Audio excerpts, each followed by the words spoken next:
Shalom Bapak Ibu Saudara yang kasih Tuhan, dimanapun Anda berada, saya percaya kita semua dalam keadaan sehat, tidak kurang suatu apapun.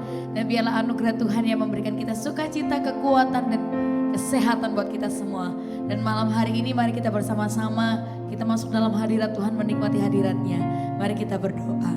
Terima kasih Tuhan Yesus, Engkau sungguh-sungguh sangat baik bagi kami, buat keluarga kami, buat semua yang ada di sekeliling kami Tuhan. Kami bersyukur buat anugerah-Mu, kami bersyukur buat pertolongan dan kasih setia-Mu Tuhan. Biar malam hari ini kami boleh datang di hadirat-Mu, membawa ucapan syukur kami, membawa penyembahan kami Tuhan. Kau penuhi kami dengan hati-Mu, dengan hadirat-Mu Tuhan. Sehingga kami boleh Tuhan menikmati Engkau dan kebaikan-Mu. Terima kasih Tuhan Yesus, terima kasih Bapa, Kau telah memilih kami untuk ada di dalam hadirat-Mu. Biarlah Tuhan kami juga boleh memilih untuk kami tinggal tetap di hadirat-Mu. Di dalam nama Tuhan Yesus. Haleluya. Amin.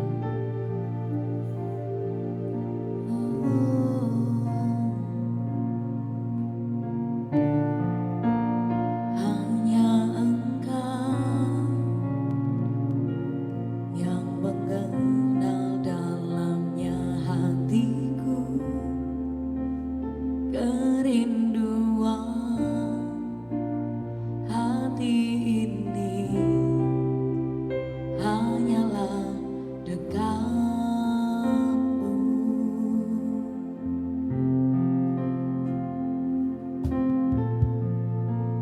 Mengenalmu melebihi harta termulia, kehendak-Mu bagianku, terjadilah seturut yang Kau mau. Ku memilih untuk senangkan-Mu, ku memilih untuk tetap dekat-Mu di segala masa. Ku penuh asa karena tangan-Mu yang kuat topangku. Ku memilih untuk senangkan-Mu, ku memilih untuk tetap dekat-Mu, tetap murni seperti hati-Mu. Tuhan, menyenangkan-Mu, pilihan yang terbaik.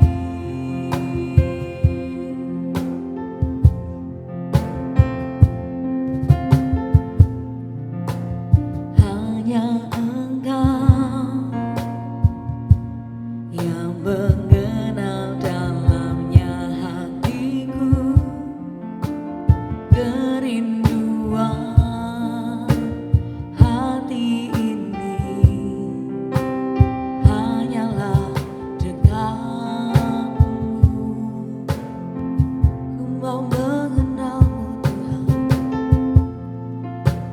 mengenal-Mu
Ku memilih untuk senangkanmu.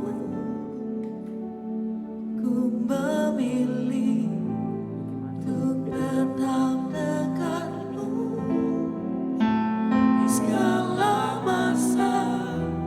Ku penuh asa karena tanganmu yang kuat topangku. Ku memilih untuk senangkanmu. Ku memilih untuk tetap dekatmu. Biarlah hati kami Tuhan tetap murni seperti hati-Mu. Hati yang mengasihi, hati yang memberikan yang terbaik, pilihan yang terbaik. Ku memilih untuk senangkanmu. Ku memilih untuk tetap dekatmu di segala masa. Selamat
memampukan kami Tuhan di setiap musim hidup kami.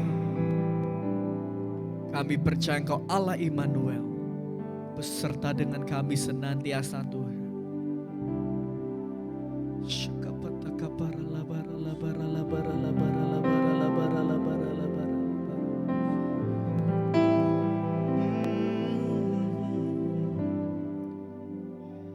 Hatiku percaya,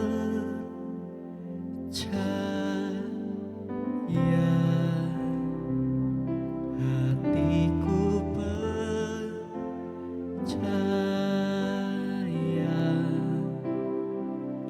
hatiku percaya,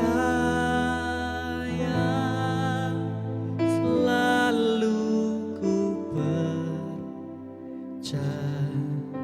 Sama-sama kita berkata, hatiku percaya, hatiku percaya,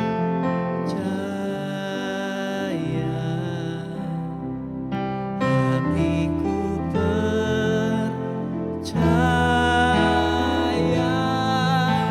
selalu angkat tanganmu dan berkata, hatiku percaya,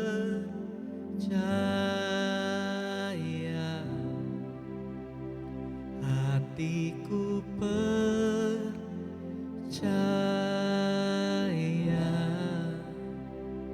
hatiku percaya,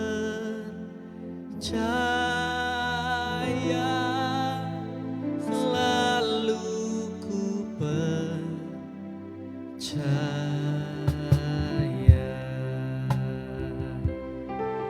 Kami mau percaya kepadamu Tuhan. Saat ku tak melihat jalanmu, saat ku tak mengerti rencana, namun tetap ku pegang janjimu. Pengharapanmu hanya sekali lagi dari awal segenap hati. Saat ku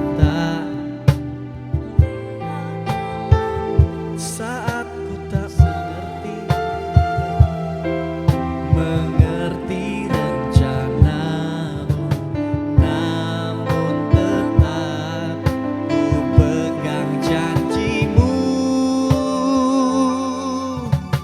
Pengharapanmu hanya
arahkan hatimu kepada Tuhan.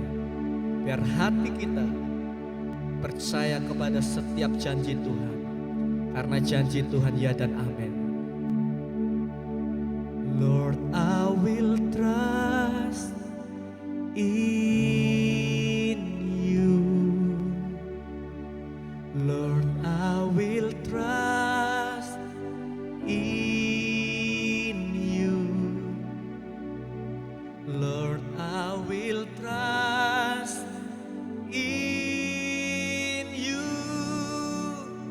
Lord, I will trust in you. Lord, I will trust in you. Oh, I will trust in you. I will trust in you. Lord, I will trust in you. Lord, I will trust in you. Lord, I will trust in you. Lord, I will trust in. Oh, I will trust in you. In you, Lord, I will trust in you. Hati kami mau percaya, hatiku percaya, hatiku percaya, hatiku percaya, selalu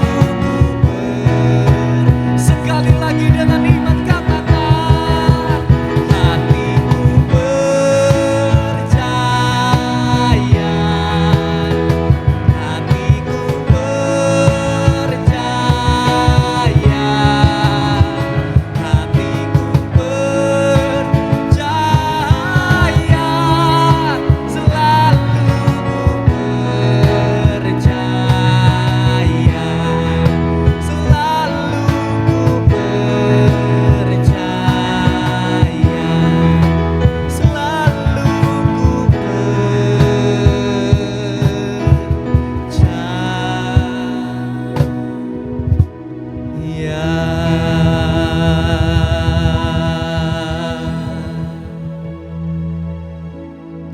Hanya Engkau Tuhan tempat sandaran kami Tuhan, yang kami percaya Tuhan. Sebab kami tahu Engkau tidak pernah meninggalkan kami sedetik pun Tuhan. Kami percaya Tuhan, bahkan di saat ini kami percaya Tuhan Engkau melindungi, membentengi setiap kami. Terlebih biar firman Tuhan itu menguatkan hati kami, membangkitkan iman semangat kami Tuhan. Kami percaya Tuhan di dalam firman-Mu ada kekuatan Tuhan. Di dalam firman-Mu Tuhan membangkitkan gairah hidup kami. Sebab kami tahu kami tidak berjalan sendirian. Terima kasih meteraikan Tuhan firman Tuhan. Biarlah Tuhan singkapkan melalui kebenaran firman Tuhan. Supaya setiap firman yang kami terima Tuhan boleh kami hidupi Tuhan. Di dalam nama Yesus kami berdoa dan mengucap syukur. Haleluya. Amin.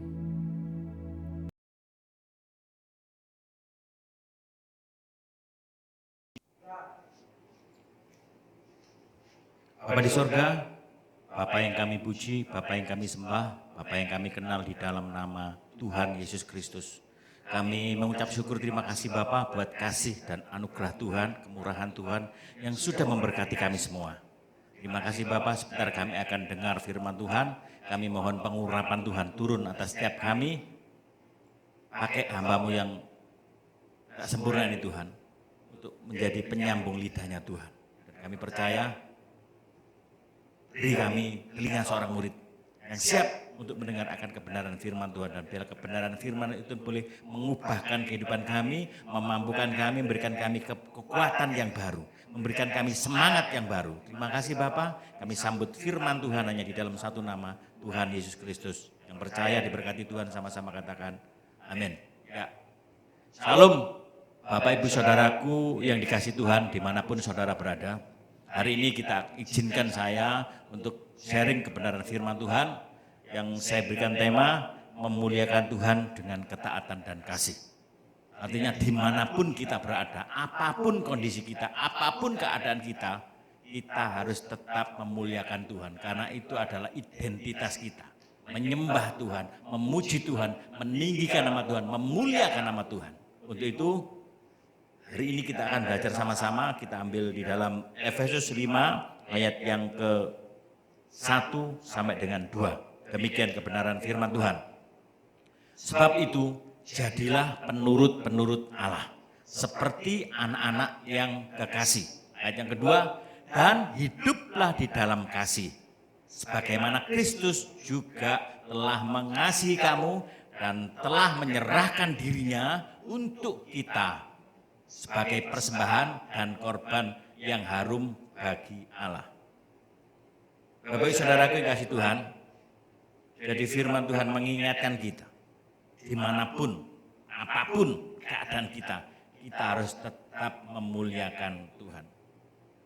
Dan sebagai pertanyaannya, dengan cara bagaimana kita dapat memuliakan Tuhan? Yang pertama, di ayat yang ke-1 tadi dikatakan, sebab itu jadilah penurut-penurut Allah seperti anak-anak yang kekasih. Kita ini adalah anak-anak yang sangat dikasihi Tuhan, milik kepunyaan Allah sendiri dan sangat dikasihi Tuhan. Dan firman Tuhan mengingatkan kita, sebab itu jadilah penurut-penurut Tuhan. Dan ini bukan hal yang gampang untuk dilakukan. Tetapi intinya perlu kemauan, perlu kesiapan. Kalau kita mau, Tuhan pasti akan berikan kemampuan. Kalau kita mau, Tuhan pasti akan berikan kekuatan. Karena Tuhan itu memberikan perintah, itu sudah ada takarannya, sudah ada ukurannya. Seperti dikatakan di 1 Yohanes 3, 5 ayat yang ketiga, demikian firman Tuhan. Sebab inilah kasih kepada Allah, yaitu bahwa kita menuruti perintah-perintahnya. Dan perintah-perintahnya itu tidak berat. Jadi Bapak Ibu Saudaraku yang dikasihi Tuhan, Jemaat GBI Tidar Blessing dimanapun saudara berada, perintah Tuhan yang diberikan kepada kita, yang sudah disampaikan kepada kita, yang sudah dirilis kepada kita, itu semuanya tidak berat, kata Tuhan. Perintah-perintahnya itu tidak berat, berarti kita mampu, Tuhan itu sangat tahu kemampuan kita untuk melakukan apa yang diperintahkan oleh Tuhan. Contohnya, Ibunda Yesus, Bunda Maria. Sebelum Bunda Maria ini mengandung, malaikat Tuhan datang padanya dan mengasih tahu bahwa kamu akan mengandung. Sebagai manusia kaget Bunda Maria. Tapi dia taat apa yang menjadi perintahnya Tuhan yang disampaikan oleh malaikat. Beliau taat walaupun harus menanggung, karena hukum waktu itu kalau seorang perawan terus kedapatan mengandung, dia akan dilempari batu sampai mati. Artinya dipermalukan. Tapi Bunda Maria siap segala konsekuensinya. Kenapa? Beliau taat kepada perintah Tuhan. Mau menanggung risikonya, apapun yang terjadi, dia taat. Karena Bunda Maria percaya bahwa dia sudah dipilih oleh Tuhan. Karena firman Tuhan berkata, bukan kamu yang memilih aku, tapi aku Tuhan yang memilih kamu dan menetapkan kamu. Kalau ini kita sadari, setiap kita menyadari akan hal ini, saya percaya kita pasti akan mau melakukan apa yang menjadi perintahnya Tuhan. Kenapa? Tuhan itu punya kedaulatan. Tuhan itu punya ukuran kepada setiap kita. Jadi walaupun ada resiko yang besar, tapi kita akan tetap bisa. Kita akan tetap mampu karena Tuhan yang memberikan kekuatan. Tuhan yang menuntun kita. Contohnya Tuhan Yesus. Taat sampai mati. Diolok, dihina, diludahi, disiksa, bahkan mati di atas kayu salib. Karena di dalam firman Tuhan berkata, Filipi 2 ayat 8 dan 9 berkata demikian. Dan dalam keadaannya sebagai manusia, Ia telah merendahkan dirinya dan taat sampai mati. Bahkan sampai mati di kayu salib. Ayat yang berikutnya, itulah sebabnya Allah sangat meninggikan dia dan mengaruniakan kepadanya nama di atas segala nama. Bapak saudaraku yang dikasih oleh Tuhan, untuk taat itu tidak mudah, untuk taat itu berat. Tapi kalau kita bisa taat, itu akan mendatangkan mukjizat, itu akan mendatangkan pertolongan, itu akan mendatangkan pemulihan. Sebagai contoh-contoh di Alkitab, kalau saudara pelajari, baik di perjanjian lama maupun di perjanjian baru. Semuanya diawali dengan ketaatan. Contoh, Abraham. Abraham waktu dapat perintah Tuhan, dapat firman dari Tuhan malam itu juga, malam hari, pagi-pagi benar dia bangun. Dia berangkat, padahal tidak tahu tempat yang akan dituju, tapi Tuhan perintahkan untuk pergi. Abraham pergi. Saat disuruh keluar dari tanah kelahirannya, Abraham juga taat, langsung pergi padahal belum tahu tempat yang ditunjuk. Disuruh mempersembahkan anaknya, Abraham taat. Nuh, demikian juga dengan Nuh, taat apa yang menjadi perintahnya Tuhan. Diperintahkan untuk bikin kapal, dan bikinnya tidak main-main di atas gunung. Dan banyak orang yang mencela, banyak orang yang menyindir, banyak orang yang menganggap Nuh ini gila. Tapi kenyataannya Nuh diselamatkan karena ketaatannya. Nuh dan keluarganya diselamatkan karena ketaatan. Jadi ketaatan mendatangkan keselamatan, ketaatan mendatangkan berkat, ketaatan mendatangkan pemulihan. Sadrah, Mesak, Abednego, Daniel, waktu ada larangan untuk tidak menyembah Allahnya, harus menyembah Raja Nebukadnezar, dia tetap taat kepada Tuhan. Dia menyembahnya walaupun dia harus masuk dapur api, walaupun mereka harus masuk gua singa. Dia tetap taat kepada Tuhan. Apa yang terjadi? Pertolongannya diberikan. Singa lapar pun tidak mau makan, api tidak menghanguskan mereka ini. Kenapa? Ada ketaatan kepada Tuhan, mendatangkan mukjizat, mendatangkan berkat. Kalau saudara belajar di perjanjian baru, waktu Yesus ada di pernikahan, ada mukjizat, air menjadi air anggur. Waktu itu dalam pernikahan itu terjadi kehabisan anggur. Pada waktu itu Yesus ada di dalamnya dan menyuruh para orang-orang yang ada di sana, pelayan-pelayan, untuk mengisi tempayan-tempayan dengan air dengan penuh. Waktu tempayan diisi dengan air penuh, pelayan-pelayan disuruh menyedoknya. Setelah dicedok disuruh memberikannya kepada pemimpin pesta. Dan waktu dicicipi oleh pemimpin pesta, luar biasa. Anggur yang manis, anggur yang bagus. Sampai-sampai pemimpin pesta datang kepada mempelainya. Kamu kok bisa menyimpan anggur? Biasanya orang datang dikasih anggur yang tidak enak dulu baru tidak enak. Ini kok kamu menyimpan anggur yang enak terus sampai pada akhirnya. Ada mujizat terjadi karena ketaatan pelayan-pelayan ini kepada perintah Tuhan Yesus waktu itu. Dan juga contoh yang lain, orang kusta, 10 orang kusta. Waktu berjumpa dengan Tuhan, dia disuruh datang kepada imam-imam. Padahal orang kusta ini orang diasingkan. Kalau lewat aja dia ngomong najis. Lah ini disuruh oleh Tuhan. Dan orang-orang kusta ini taat. Waktu orang-orang kusta ini taat, memperlihatkan dirinya kepada imam, apa yang terjadi? Kesembuhan terjadi. Jadi Bapak Ibu Saudaraku yang dikasihi oleh Tuhan,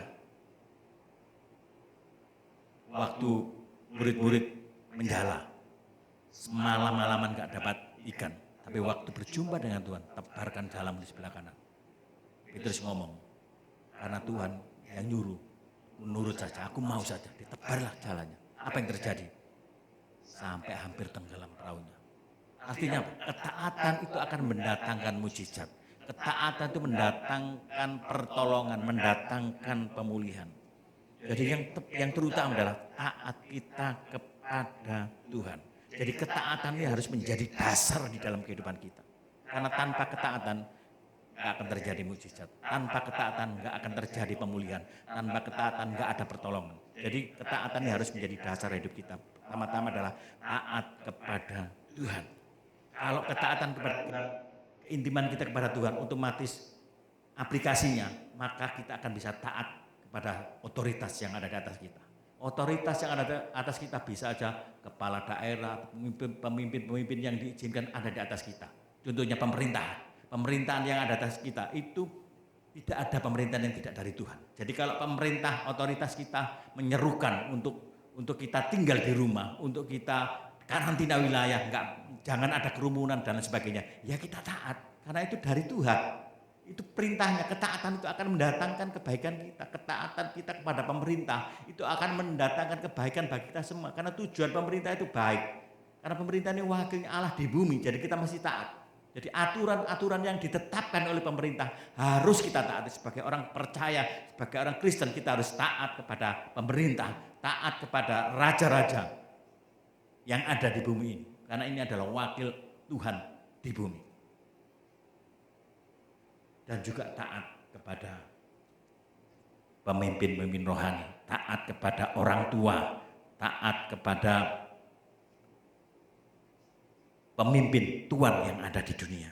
Kalau kita taat kepada Tuhan, terus dilanjut dengan taat pada otoritas, taat pada orang tua, taat pada pemimpin rohani, taat pada Tuhan yang ada di bumi, maka itu akan mendatangkan berkat, itu akan mendatangkan mujizat, itu akan mendatangkan pertolongan Tuhan. Itu akan mendatangkan perlindungan, kebahagiaan, panjang umur, dan mempermuliakan nama Tuhan. Jadi intinya yang pertama, dengan cara apa kita memuliakan Tuhan? Dengan taat, sehingga kita menjadi penurut Tuhan. Taat kepada pemerintah, taat kepada sekitar otoritas yang ada di atas kita. Yang kedua, dengan cara apa kita bisa memuliakan Tuhan? Yang kedua, di Efesus 5 ayat 2 dikatakan, dan hiduplah di dalam kasih, sebagaimana Kristus juga telah mengasihi kamu dan telah menyerahkan dirinya untuk kita sebagai persembahan dan korban yang harum bagi Allah. Bukti bahwa Yesus mengasihi kita, Dia telah menyerahkan dirinya untuk kita, untuk saya dan saudara semua. Kenapa? Kasihnya terlalu besar kepada saya dan saudara. Karena begitu besar kasih Allah akan dunia ini, sehingga Ia telah mengaruniakan anaknya yang tunggal, supaya setiap orang yang percaya kepadanya tidak binasa, melainkan beroleh hidup yang kekal. Jadi kasih Allah akan kita semua, akan dunia ini begitu besar, tidak main-main.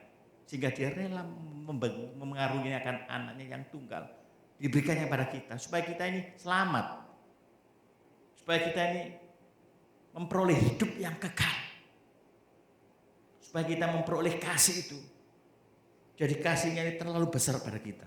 Kasih itu bukan perasaan, tapi kasih itu perintah. Dan ada tindakan. Yang namanya perintah itu kalau di militer itu enggak ada jawabannya hanya satu. Siap atau iya.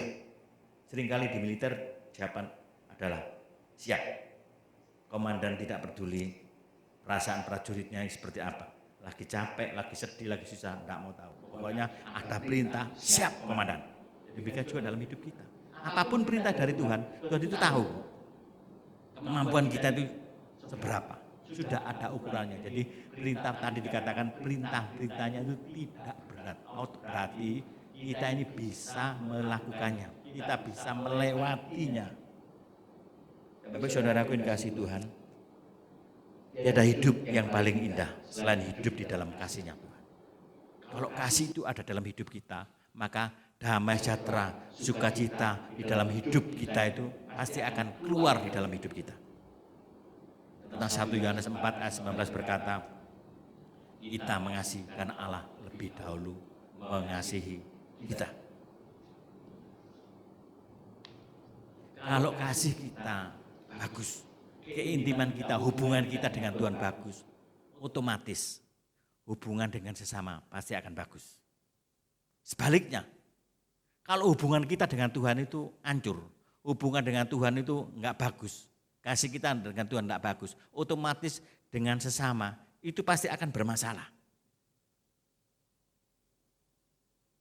Dan bukti bahwa kita mengasihi Tuhan harus mengasihi sesama yang kelihatan. Kalau saudara ngomong, aku mengasihi Tuhan, tapi buktinya tidak mengasihi sesama, apalagi membenci sesama, berarti itu bohong. Jadi kalau orang ngomong aku cinta Tuhan, aku mengasihi Tuhan, itu harus dibuktikan dengan yang kelihatan dahulu. Karena di firman Tuhan berkata 1 Yohanes 4 ayat 20 sampai 21 berkata demikian. Jikalau seorang berkata, aku mengasihi Allah dan ia membenci saudaranya, maka ia adalah pendusta. Karena barang siapa tidak mengasihi saudaranya yang dilihatnya, tidak mungkin mengasihi Allah yang tidak dilihatnya. Jadi dengan kata lain, yang kelihatan aja tidak dikasih, apalagi yang tidak kelihatan. Ayat 21. Dan perintah ini kita terima dari Dia. Barang siapa mengasihi Allah, ia harus juga mengasihi saudaranya.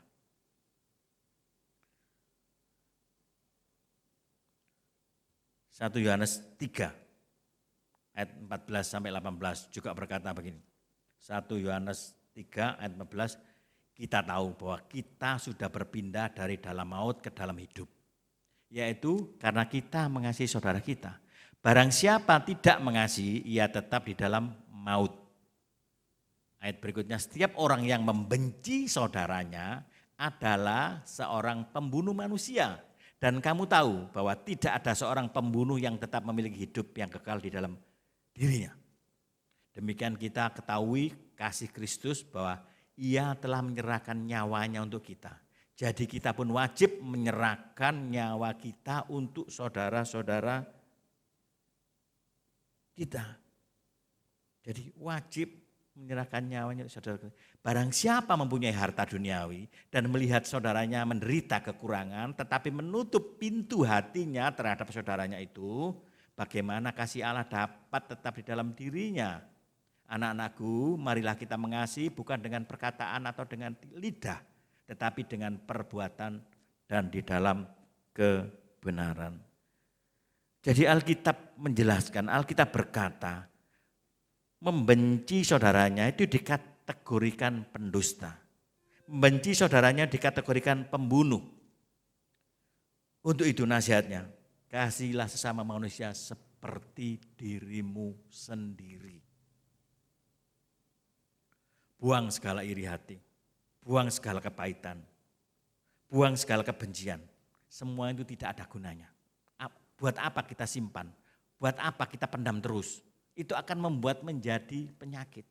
Jadi iri hati, kepahitan, sakit hati, kebencian, dan lain sebagainya yang jelek-jelek itu, buang semuanya. Kita pasti bisa kok membuangnya dengan kekuatan daripada Tuhan. Ngapain penyakit disimpan? Ngapain sakit hati, kepahitan dipendam terus? Lebih baik buang. Minta kekuatan dari Tuhan dan saya percaya Tuhan akan memberikan kemampuan kepada kita. Karena apa? Ada niat baik dari kita untuk membuang segala sesuatu yang jahat dari hidup kita. Dan itu Tuhan senang. Jadi libatkan Tuhan dalam seluruh aspek hidup kita. Kalau kita melibatkan Tuhan, memohon kepada Tuhan untuk memberikan kepada kita kekuatan, Tuhan pasti akan berikan. Karena Roh Kudus diberikan kepada kita untuk menolong kita. Kita yang tidak mampu, kita memang tidak mampu, manusia ini rapuh. Tapi dengan kekuatan daripada Tuhan kita bisa memuliakan nama Tuhan. Bisa meninggikan nama Tuhan berkat kekuatan daripada Roh Kudus yang menolong kita terus menerus. Karena kita ini enggak lepas dari salah. Untuk itu kita diperbarui dari hari ke sehari. Jadi tetap libatkan Tuhan dalam seluruh hidup kita. Sehingga kita bisa memuliakan Tuhan dengan kasihnya Tuhan. Dengan cintanya Tuhan. Sebagai ayat yang terakhir di dalam Matius 25 ayat 40. Dan raja itu akan menjawab mereka, aku berkata kepadamu, sesungguhnya segala sesuatu yang kamu lakukan untuk salah seorang dari saudaraku yang paling hina ini, kamu telah melakukannya untuk aku. Dan ayat-ayat sebelumnya dikatakan gini, ketika aku lapar, kamu memberikan aku makan. Ketika aku haus, engkau memberikan aku minum. Ketika aku sakit, engkau melawat aku dan seterusnya dan seterusnya. Terus orang benar tanya gini, kapan Tuhan aku melawat engkau? Kapan aku berikan aku minum? Jadi ayat 40 dikatakan,